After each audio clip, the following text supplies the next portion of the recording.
Bismillahirrahmanirrahim. Assalamu alaikum warahmatullahi wabarakatuh. How are you, my dear students of grade 5? I hope you will be alright. Here I am teacher Mr. Snano with a new lesson, that is number 2 of unit 5. The topic of our today's lesson is the day the Rollets got their Moxie back. The main text of this lesson is available from page number 324 to 327. My dear students, it is really a family story in which some members of a family are talking about their careers and how do they find the job. Let's start our main text. Please open your book on page number 325. Sometimes the thing that gets you through hard times comes like a bolt from the blue. That is what my older brother's letter was like, traveling across the country from a work camp in Wyoming. It was 1937 and Ricky was helping to build facilities for a new state park as part of President Roosevelt's employment program. Though the program created jobs for young men like Ricky, it hadn't helped our dad find work yet. I imagined Ricky looking up at snow-capped mountains and sparkling skies, breathing in the smell of evergreens as his work grew, turned trees into lumber and lumber into buildings. It almost made an 11-year-old weakling like me want to become a lumberjack. The next paragraph on page number 325. Back in our New York City apartment, the air smelled like meatloaf and cabbage. Dad sat slantwise in his chair by the window, obviously trying to catch the last rays of sunlight rather than turn on a light. My older sister Ruth and I lay on the floor comparing the letters Ricky had sent us. Surely, Ricky says they had a talent show and he wore a glass skirt and did a hula dance while playing in the ukulele. Ruth reported with delight. I will bet he was the cat's pajamas. It would be swell to have our own talent show, I replied. Should I start sewing grass skirts? Mom asked from the kitchen, which was just the corner where someone had plopped down a stove next to sink and an icebox. Now come set the table, dinner is almost ready. Now we'll go to our next page.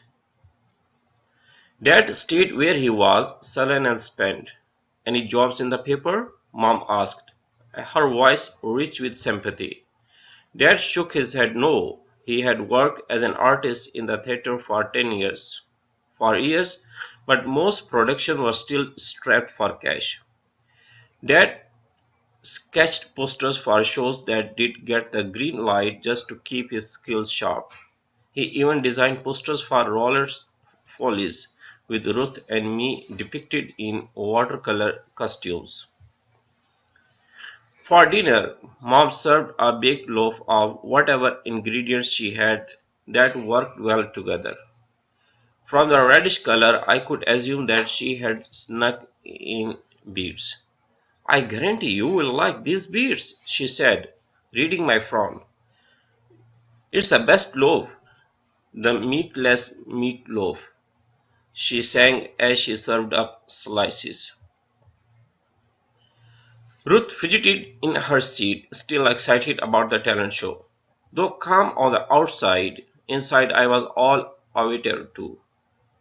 Over the next week, Ruth and I practiced our Halloween dance routine. Our parents worried about heating wheels as cold weather settled in. One Saturday, my father decided to grin and bear it, and grabbed some hot coffee at the local soup kitchen, where he hoped to hear about available jobs. Since the kitchen offered donuts and hot chocolate in weekends, he agreed. The next page, 327. Most everyone in line was bundled up against the cold. Many of us had to rely on two or three threadbare layers. Like many other men, Dad bowed his head as if in shame. The line moved slowly. Bored, Ruth began practicing her dance steps. I sang an upbeat tune to give her some music.